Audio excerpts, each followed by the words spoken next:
আলহামদুলিল্লাহ। সবাই দেখেন কত সুন্দর বৃষ্টি হচ্ছে, রিমঝিম বৃষ্টি। এই বৃষ্টিগুলা আসলে বৃষ্টি আল্লাহ তাআলার একটা রহমত।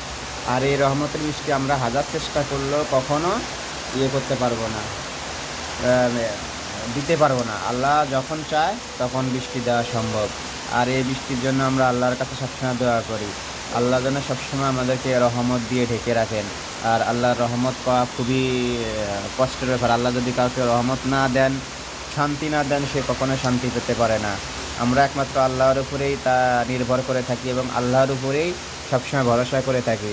যাই হোক, সবাই কেমন আছেন? আজকে বৃষ্টির দিনে ভাবলাম যে ছোট্ট একটা ভিডিও করে আপনাদের সামনে একটু নিয়ে যাই। দেখছেন আল্লাহ তাআলা কত সুন্দর সৃষ্টি। আর বৃষ্টি হলে গাছপালা তরুলতা মানে এত মানে সতেজ হয়।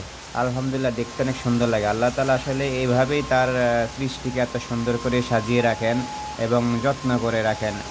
তাই আমাদের প্রত্যেকেরই উচিত যে আল্লাহ তাআলাকে সবসময় বেশি বেশি করে সেজদা করা, আর সেজদার মাধ্যমে আল্লাহকে স্মরণ করা।